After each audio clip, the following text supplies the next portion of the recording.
Ang bagong Century Global Center ay matatagpuan sa timog na distrito ng Chengdu sa lalawigan ng Sichuan sa China at ito ang may hawak ng titulo bilang pinakamalaking gusali sa mundo batay sa lawak ng sahig. May lawak na 1.7 milyong metro kwadrado ang estruktura na parang isang maliit na lungsod sa loob ng isang bubong.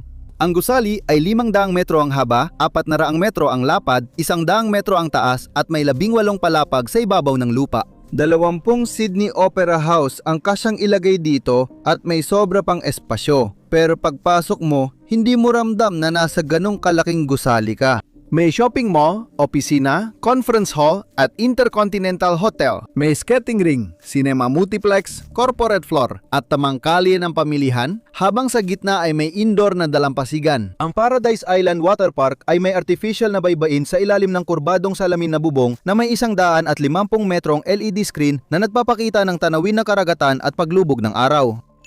Ang lighting system ay parang artificial na araw, kaya parang laging tag-init sa loob ng gusali. Ang ganda. Ang tanong ay, bakit sa isang lungsod sa loob ng bansa sa kanlurang China na mahigit 1,000 kilometro ang layo mula sa pinakamalapit na baybayin, malaki talaga ang China, itinayo ang pinakamalaking gusali sa mundo at nilagyan pa ito ng pekeng dagat? Binuksan sa publiko ang Global Center noong 2013, ngunit hindi dumalo sa seremonya ang bilyonaryong developer na si Dan Hong. Buwan bago yon, inaresto siya ng mga autoridad ng China dahil sa investigasyon sa korupsyon na nagpatalsik din sa isang makapangyarihang opisyal ng Chengdu. Natapos pa rin ang gusali sa oras. Habang ang lalaking nagsimula nito ay papunta na sa kulungan o baka kamatayan. Isang lungsod na lumilipat patimog. Noong 2000 ang Chengdu ay panloob na kabisera ng probinsya na nais mapabilang sa top cities ng China. Samantala may skyline na ang Shanghai. May Olympics sa Beijing, samantalang may mga pabrika sa Shenzhen. Ang Chengdu, may 10 milyong tao at malakas na base sa teknolohiya ay kilala lang sa Sichuan. Pahabol lang, nakakabaliw isipin na may isang lungsod sa China na hindi ko pa naririnig pero kasing dami ng populasyon ng bansa ko, halos pareho lang. Ang kampanyang paunlarin ang kanluran ng sentral na pamahalaan na inilunsad noong 1999 ay nagbigay ng mandato sa lungsod para lumago. Isinagawa ng mga lider ng probinsya at lungsod ang mandato sa pagtutulak patimog, palayo sa lumang sentro na napapalibutan ng makasaysayang pader ng lungsod at papunta sa mga bukirin sa labas ng ikalawa at ikatlong ring road. Ang plano ay umiikot sa Tianfu Avenue, isang malapad na boulevard patimog mula lungsod, dumadaan sa magiging Tianfu New Area at Chengdu High-Tech Zone. Malikhain. Ang strip na ito ang magiging pundasyon ng bagong distrito ng pinansyal at komersyal na may mga tore ng opisina, lugar ng kumperensya at mamahaling hotel sa gilid ng kalsada. Si Li Cheng ang puwersang politikal sa likod nito. Bilang Deputy Party Secretary at Party Chief ng Chengdu, pinamunuan ni Li ang mabilis na pagpapalawak ng lungsod at nakilala bilang Li Chai na nangangahulugang giba-giba Li dahil sa bilis ng kanyang pagpapabakante ng lupa para sa bagong pagpapaunlad. Gusto niyang magbukang pangunahing lungsod ang Chengdu sa loob ng 10 taon. Kailangan ni Li ng developer na kasabay ng bilis niya kaya kinuha niya si Deng Hong, ex-sundalo at negosyante na namamahala ng exhibition at travel group. Noong dekada 90, nagtayo si Deng ng mga hotel at event venue sa Chengdu. Pagsapit ng unang bahagi ng dekada 2000, naging pangunahing pribadong kumpanya sa convention business ang kanyang negosyo sa lungsod. Noong 2003 nakuha ng kumpanya ni Deng ang malaking lupa sa timog na distrito sa presyong mababa sa market value. Doon itinayo ng kumpanya niya ang Chengdu Century City New International Convention and Exhibition Center, isang malaking complex na mahaba rin ang pangalan. May mga exhibition hall, mga silid-pulong at mga hotel ito na natapos noong early 2008. Naging paboritong venue ang sentro para sa mga trade fair sa kanlurang China tulad ng Western China International Fair. Gumana ang Century City. Hinila nito ang mga business traveler papunta sa timog na distrito ng Chengdu na puno ang mga silid ng hotel at nagbigay sa bagong komersyal na zona ng sentrong matagal nitong kulang. Para kay Li, patunay ito na ang southward push ay kayang maging tunay na makina ng ekonomiya, hindi lang bakanteng kalsada. Para kay Deng, patunay ito na kaya niyang maghatid ng mga proyektong nasa antas na hindi kayang tapatan ng karamihan sa mga pribadong developer sa China. Ang Global Center ay lumago dahil sa ugnayang iyon. Kontrolado ng kumpanya ni Deng ang kalapit na lupa at ang convention center ay lumilika ng daloy ng tao na kayang sumuporta sa mas malaking gusaling komersyal katabi nito. Diretso lang ang kanilang alok. Magkakaroon ang Chengdu ng gusaling may opisina, pamilihan, hotel at libangan, kasing laki ng mga sikat na gusali sa Shanghai o Hong Kong na itatayo sa lupang matagal nang binili ng kumpanya ni Deng. Noong 2010 ibinubuhos ng pundasyon ng magiging pinakamalaking gusali sa mundo batay sa laki ng sahig. Pagdidisenyo ng isang panloob na lungsod. Ang komersyal na sentro ng Global Center ay may halos 400,000 metro kwadrado ng retail at entertainment spaces sa mga mababang palapag. Inayos ang layout sa mga sunang may tema, sa halip na sa iisang pangunahing pasilyo, may mga pangunahing department store sa dulo at mas maliliit na tindahang siksik sa mga palapag sa pagitan. Isa sa mga zone ay isang kalyeng Mediterranean style. May pininturahang harapan, arko ng bintana at mga tindahang parang baybaying bayan sa katimugang Europa. Ang mga mamimili na naglalakad sa ruta ay dumadaan sa isang lugar na parang nasa isang bukas na piazza kahit na sila ay nananatiling nasa ilalim ng bubong ng gusali. Sa paligid ng pamilihan, may 700,000 metro kwadrado ng opisina sa mga perimeter block na bumubuo sa panlabas na pader ng gusali. Kabilang sa mga nangungupahan ang mga kumpanya ng teknolohiya, mga kumpanya ng serbisyong pinansyal at mga regional na punong tanggapan na naakit dahil sa mga insentibo sa buwis ng timog na distrito. Ang mga conference hall at meeting suite ay matatagpuan sa mga itaas na palapag na idinisenyo upang punuin ang mga kwarto ng hotel sa katabing gusali. Nagbukas ang Intercontinental Chengdu Global Center sa complex na may halos 1,000 silid para sa mga bisita sa buong Ture. Karamihan sa mga silid ay nakaharap paloob at may mga pribadong balkonahe na nakatanaw pababa sa gitnang atrium at sa indoor beach sa ibaba. Pwedeng lumabas ang bisita, sumandal sa rehas at panurin ang mga naliligo sa wave pool na 15 palapag sa ibaba. Nakakabalib ang lugar na to, parang Las Vegas na pinalabis ng todo. Ang mga restoran, cafe at bar ay nasa mababang palapag kasama ang IMAX Cinema, live theater at pampublikong ice skating rink. Negosyantang naglalakbay, pamilyang nagbabakasyon o mamimili mula sa labas. Lahat maaaring magpalipas ng ilang araw dito at malamang na hindi pa rin mabagot. Ang Paradise Island Water Park ang pangunahing tampok ng sentro at matatagpuan sa gitnang atrium ng gusali. Ang artificial na dalampasigan ay may 5,000 metro kwadrado na maputlang buhangin na papunta sa wave pool na parang maliit na lawa. Tuwing abalang weekend, umabot sa 6,000 ang sabay-sabay sa park at libo-libo pa ang umiikot sa mga nakapaligid na tindahan at kainan. Ang wave pool ay pinapatakbo ng isang mechanical na sistema na lumilika ng alon sa nakatakdang mga siklo, nagpapadala ng gumugulong na mga alon sa artificial na baybayin tuwing ilang minuto.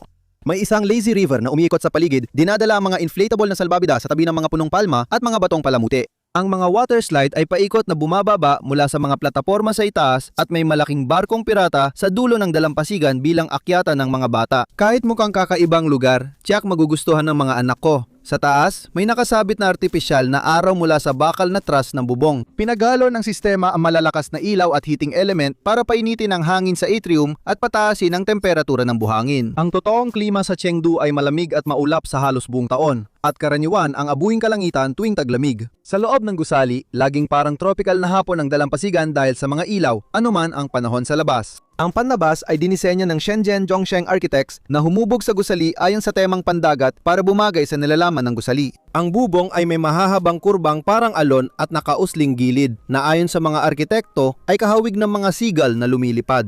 Isang malaking glass dome ang nasa gitnang atrium na nagpapapasok ng araw tuwing maaraw at nagsisilbing kisame ng panloob na dagat kapag hindi. Ang resulta ay isang estrukturang may shopping district, office park, luxury hotel at beach resort sa Chengdu. Mahigit 1,000 kilometro mula sa dagat, mayroon na itong sariling baybayin. Nangyayari lang ito sa China o sa Alemanya sa loob ng malaking bubble. Paano gumawa ng karagatang hindi tinatablan ng panahon? Nagsimula ang pagtatayo ng Global Center site noong 2010 natapos ang pangunahing istruktura sa huling bahagi ng 2012 at nagsimulang magbukas ang mga unang pampublikong lugar sa kalagitnaan ng 2013. Halos 3 taon ang pagitan mula sa bakanteng lote hanggang sa isang tapos na gusali na mas malaki pa kaysa sa alinmang gusali sa mundo. Ang ganitong pagtatayo, syempre ay sa China lang nangyayari. Ang gusali ay parang hungkag na singsing, hindi solidong blow. Ang mga opisina, kwarto ng hotel at komersyal na palapag ay nasa makakapal na perimeter blocks na bumubuo sa panlabas na pader at sumusuporta sa bigat.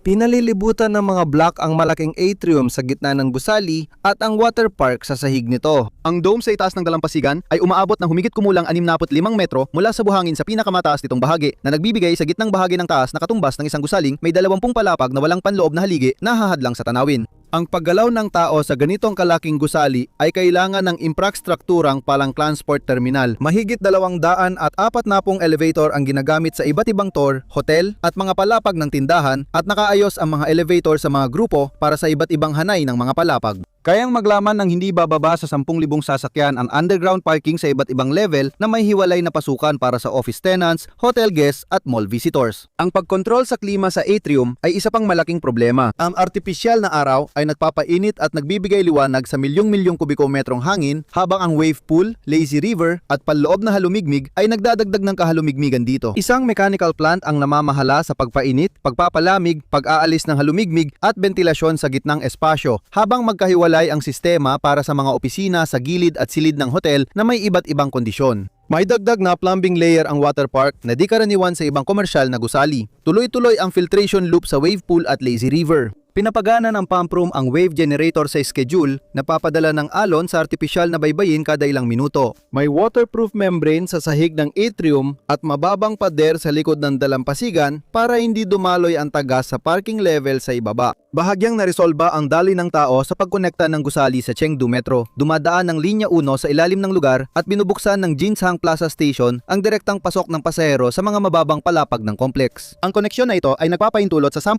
bisita araw-araw na makarating sa gusali nang hindi kailangan gumamit ng mga kalsada sa ibabaw. Ang pagpapatibay ng estruktura ay pagbuhos ng reinforced concrete sa pundasyon at perimeter cores. Tapos, pag-frame ng upper floors at dome gamit ang structural steel. Ang glass curtain wall sa labas ay nakasabit sa frame bilang mahahabang bahagi, pati ang mga panel sa bubong ng dome. Ang Sichuan ay matatagpuan sa isang rehiyong madalas makaranas ng lindol, at noong 2008 ang lindol sa Wenchuan ay pumatay ng halos 70,000 katao mga 80 kilometro mula sa Chengdu 2 taon bago nagsimula ang konstruksyon. Muling sinuri ang estruktura ng Global Center ayon sa binagong seismic code matapos ang sakuna. Ang perimeter block ang naging pangunahing lateral bracing ng atrium at nadagdagan pa ng rekisito sa kaligtasan sa sunog. Ang isang gusali na naglalaman ng 1,000 silid ng hotel, isang cinema multiplex, isang ice rink at isang water park sa ilalim ng iisang bubong ay nangangailangan ng malawakang compartmentation, pati na rin ng sprinkler coverage at smoke extraction na dumadaan sa loob ng atrium. Ang mga ruta ng paglikas ay ginawa ng inaasahang higit 100,000 tao ang maaring nasa gusali. Kasama ng presyo ang kapalit. Hindi dumaan sa normal na kompetitibong proseso ng merkado ang lupa sa ilalim ng Global Center bago napunta sa kumpanya ni Deng Hong.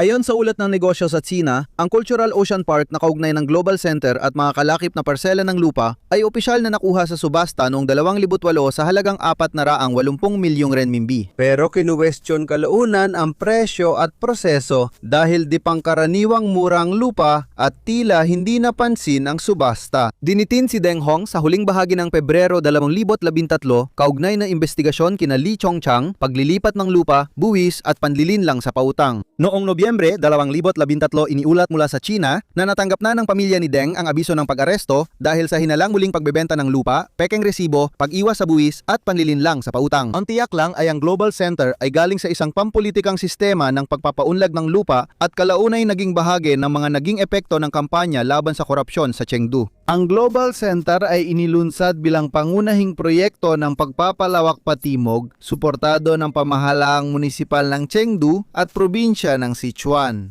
Inaprubahan ang paglilipat ng lupa dahil inakalang maghahatid ang proyekto ng higit pa sa mga pamilihan at opisina. Isinama sa plano ang mga bahagi para sa pampublikong interes, kabilang ang mga pasilidad pangkultura na layuning magsilbi sa mas malawak na lungsod. Ang pangunahing pangkulturang pasilidad ay ang New Century City Art Center. Noong 2007 nanalo ang Zaha Hadid Architects sa pandigdigang patimpalak sa disenyo para sa 140,000 metro kwadradong complex na itatayo katabi ng Global Center sa parehong lupa. Ang disenyo ay may museo, engrandeng teatro at exhibition hall sa ilalim ng iisang kurbadong puting bubong. Ang sentro ng sining ang naging pampublikong dahilan ng laki ng kasunduan sa lupa. Ang isang pribadong developer na bumubuo ng mahigit 1,000,000 metro kwadradong opisina at retail space sa mas mababang halaga ay maaaring ipagtanggol bilang katuwang na naghahatid ng pampublikong infrastruktura na kung hindi ay kailangang pondohan ng Chengdu mula sa sarili nitong pondo. Ang gusali ni Hadid at ang internasyonal na arkitekto at programa nito ay nagpakita ng kultural na misyon sa mga kasunduan. Mabilis rin ang konstruksyon ng komersyal na bahagi. Noong 2012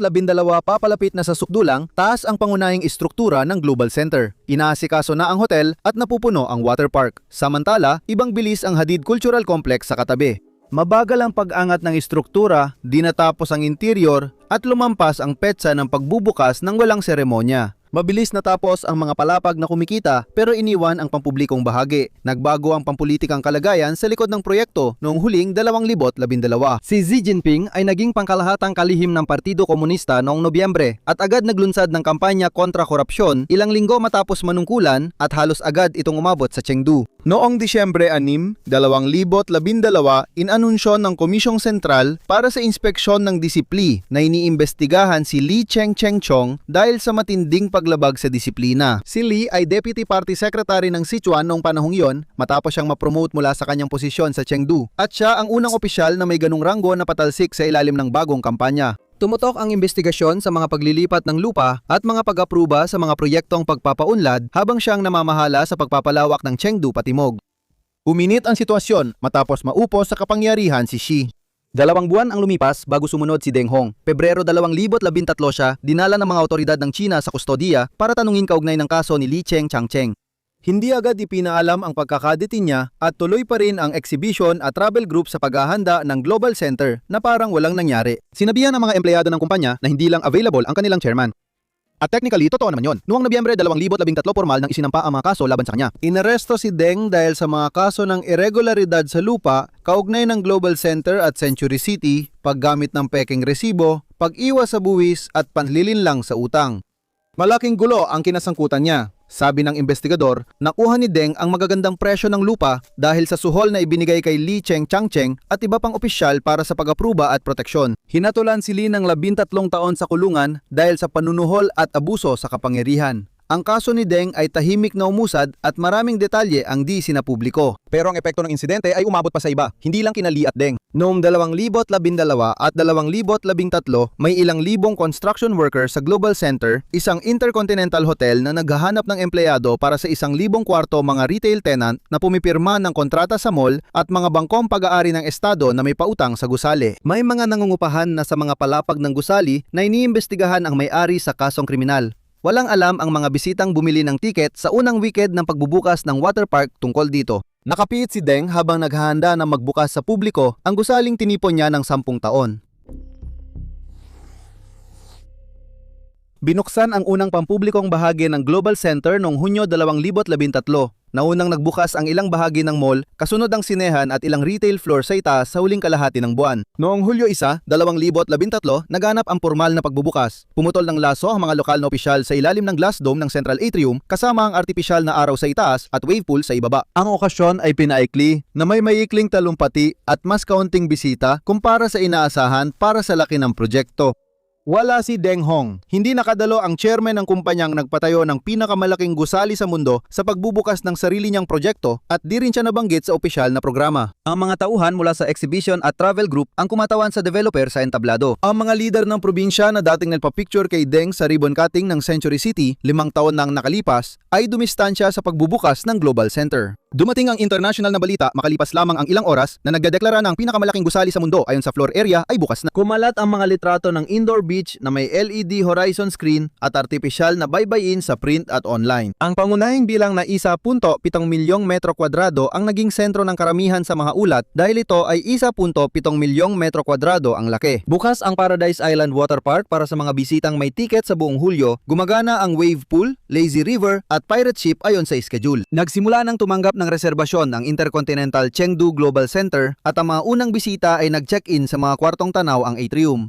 Lumipat na ang mga nangungupahan sa perimeter block habang naipapasa ang palapag. Noong Setyembre 2013, halos buo ng operasyonal ang gusali. Ang mall ay bukas na sa karamihan ng mga retail level nito. Ang sinehan ay may araw-araw na palabas. Bukas na rin sa publiko ang ice rink at ang hotel ay nagsimula ng mag-host ng mga unang kumperensya nito. Dumarami linggo-linggo ang tao sa metro connection ng Jingjiang Plaza Station. Nakita ng mga bisita ang gusaling ipinangako ni Deng. Para sa mga nagpapautang, namungupahan at katuwang ng munisipyo, nakita nilang natapos ang ari-arian pero nakakulong ang may-ari at walang malinaw na papalit. Hindi pa rin klaro kung sino ang may kontrol sa grupo ng exhibition at travel at kung sino ang mamamahala sa long-term portfolio ng Global Center kaya naapektuhan ang desisyon sa pagrenta. Sa katabing lote, nanatili sa likod ng harang ang Zaha Hadid Cultural Center. Mula sa upper floor ng Global Center, tanaw ang structural shell na may kurbadong puting anyo, bahagyang tapos at hindi pa nagagalaw ang loob. Malayo pa ang pagbubukas ng pampublikong bahagi na dahilan ng kasunduan sa lupa.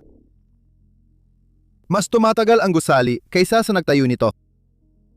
Bukas pa rin ang Global Center habang iniimbestigahan. Tuloy ang negosyo ng mga tenant, may mga guest pa rin sa hotel at gumagana pa rin ang wave pool. Nagpatuloy ang exhibition at travel group sa operasyon sa ilalim ng pansamantalang pamumuno habang hawak ng state banks ang malalaking utang at binabantayan ng Chengdu authorities ang mga record sa pananalapi. Hindi naging seryosong opsyon ang pagsara ng gusali. Ang pagsasara ng world record na palatandaan sa bagong timog na distrito ng Chengdu ay makakasira sa halaga ng mga ari-arian sa paligid at magpapakita ng kabiguan ng buong paglawak patimog. May sapat na dahilan ang mga nagpapautang para ipagpatuloy ang operasyon at may sapat na dahilan din ang mga lokal na opisyal para tulungan sila. Hindi naging pantay-pantay ang operasyon sa mga unang taon. Noong 2013 at 2014 dahan-dahang napupuno ang timog na distrito habang nananatiling sentro ng retail traffic ang lumang sentrong komersyal sa hilaga ng ilog. Iniulat ng Chinese Property Press na mahina ang dami ng tao kumpara sa laki ng gusali at mabagal ang pag-convert ng mga tumitinging bisita sa upper retail floors para maging mga aktual na mamimili. May ilang nangungupahan sa matataas na palapag na umalis agad sa unang kontrata. Naging mas maganda ang kalagayan nang umunlad ang mga kalapit distrito. Ang mga tor ng opisina sa kahabaan ng Tiangtiangfu Avenue ay napuno ng mga kumpanya ng teknolohiya at mga regional na punong tanggapan. Lumawak ang metro network sa Timog at dumarami taon-taon ang mga nagtatrabaho malapit sa Global Center. Sa ikalawang kalahati ng dekada, iniulat ang mas mataas na occupancy sa mga opisina at mas tuloy-tuloy ang daloy ng mga tao sa mall at water park tuwing weekend. Nagbago ang pagmamay-ari ng mga asset noong 2016. Nakuha ng Yunnan Chengtou, kumpanyang pag-aari ng estado mula sa kalapit na probinsya, ang 51% kontroladong bahagi sa grupong may hawak ng Global Center at Century City Convention Complex. Dahil sa kasunduang ito, napunta sa kontrol ng estado ang mga asset at nailayo ito sa mga legal na issue ng orihinal na exhibition at travel group matapos maaresto si Deng. Sinubukang sa ayos muli ng Yunnan Chengtou ang portfolio para may lista sa publiko. Tinutulan ng mga analyst at regulator ang plano, tinanong ang valuation ng mga gusali at garantiyang kita sa mga restructuring document. Hindi natuloy ang paglista ayon sa mga orihinal na iminungkahing termino at nanatili ang mga asset sa libro ng Yunnan Chengtou sa loob ng 3 taon. Noong 2019, pumayag ang Sunakchi na bilhin ang 51% ng Global Century at Time Global mula Yunnan Chengtou sa halagang halos 15 bilyong renminbi. Lampas sa Global Century ang saklaw ng transaksyon kasama ang mga asset ng Chengdu at portfolio ng mga proyektong kultural na turismo at ari-arian sa iba't ibang lungsod sa China. Inilipat ng kasunduan ang gusali sa isa sa pinaka-agresibong pribadong grupo ng ari-arian sa China bago lumala ang krisis sa utang ng sektor. Noong 2021, gumamit si Sunak ng trust financing at nagbenta ng asset mula sa Global Century portfolio. Pagsapit ng 2024, naiulat na nailipat na ang Intercontinental Hotel kay Dongfang Yuhong sa pamamagitan ng utang na pag-aareglo. Ang pagbili ni Sunak ay nagdala sa gusali sa isa sa pinaka-agresibong pribadong grupo ng ari-arian sa China sa tuktok ng utang ng sektor. Sa loob ng 2 taon, ang mas malawak na merkado ng real estate sa China ay pumasok sa matinding pagbagsak. Noong huling bahagi ng 2021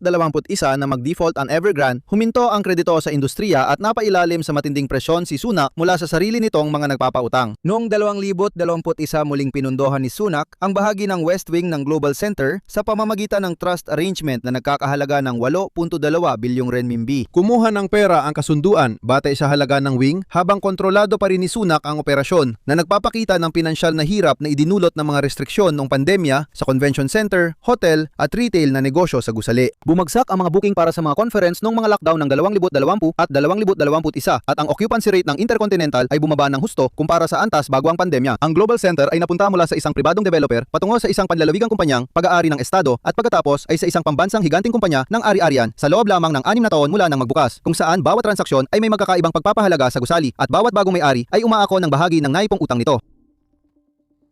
Ang napala ng Chengdu. Ang Zhuhai Hadid Cultural Complex na binalak para sa katabing lote ay isa sa pinakamagulong hindi natapos na bahagi ng Global Center. Ang orihinal na New Century City Art Center ay inianunsyo bilang isang pangunahing pampublikong sentro ng kultura na may kasamang museo ng sining, teatro at mga espasyo para sa exhibition bilang bahagi ng mas malawak na pangakong pag-unlad. Hindi nabuksan ang proyekto kasabay ng Global Center noong 2013 at tila natigil o iniwan ito dahil sa mga problemang pampulitika at pinansyal sa imperyo ni Deng Hong. Ang naiwan ay kakaibang pamana na patuloy ang Global Center habang unti-unting nawala sa kwento ang ipinangakong palatandaang pangkultura. Nagkaroon na rin ng ibang malalaking lugar para sa pagtatanghalang Chengdu sa nakapaligid na distrito pero kulang sa ebidensya ang kwento na basta na lang binuksan muli ang Hadid Art Center sa ibang pangalan. Ang mas ligtas na konklusyon ay ang komersyal artipisyal na megastruktura ang nagpatuloy, habang ang pangakong pangkulturang sibiko na kaakibat ng orihinal na kasunduan sa lupa ay hindi kailanman na isa katuparan sa parang unang ipinangako. Ang Global Center ay nananatiling isang aktibong palatandaan ng Chengdu mahigit isang dekada matapos itong magbukas at patuloy na lumalabas sa turismo at internasyonal na ranggo bilang pinakamalaking gusali sa mundo ayon sa lawak ng sahig. Ang mall ay patuloy na nagnenegosyo sa iba't ibang antas ng retail, tumatanggap ng mga bisita ang Intercontinental, may mga nangungupahan pa rin sa mga gusaling opisina at ang water park ay tumatakbo ayon sa schedule. Ang pagmamay-ari ng mga pangunahing ari-arian ay nananatiling hati-hati sa muling inayos na portfolyo ng Sunak. Kasama rito ang West Wing Trust Arrangement at ang iba't ibang nagpapautang na may hawak ng mga karapatang maningil na nakatali sa gusali. Ang pinansyal na estruktura ng pinakamalaking gusali sa mundo ay kasing komplikado ng gusali. Hindi na rin konektado si Deng Hong sa proyektong ginawa niya. Pinagsilbihan ni Li Changchang ang 30 taong sentensya niya. Ang pagtulak nila patimog ay nagbago sa Tianfu Avenue bilang pangunahing pinansyal na gulugod ng isang lungsod na may mahigit sa 20 milyong tao na may mga tornang opisina, mga linya ng metro at mga kampus ng teknolohiya na abot kilometro lampas sa Global Center Glass Dome. Nakuha ng Chengdu ang panloob na lungsod at artipisyal na araw. Ang anino ng pinakamalaking gusali ay halos kasing laki nito. Salamat sa panonood.